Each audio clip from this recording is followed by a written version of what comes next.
Okay, an update on the fork guards that I made previously. I must be just terrible on fork guards. I've never broken fork guards off of a dirt bike before, but I've broken 3 off this thing so far. Anyway, the first time I did it, I don't know if you can see this on this video, but I actually went in and heated all this up, molded it, tried to make it fit nice. I was off with my screw, but whatever. Worked pretty good, but I snapped one of them off. I think the heating this up and trying to bend it made it a weak spot.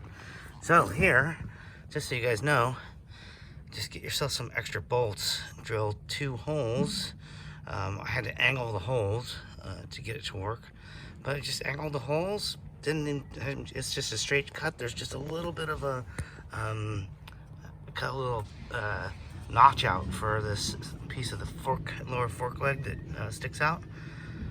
See if this lasts any longer. I think it will.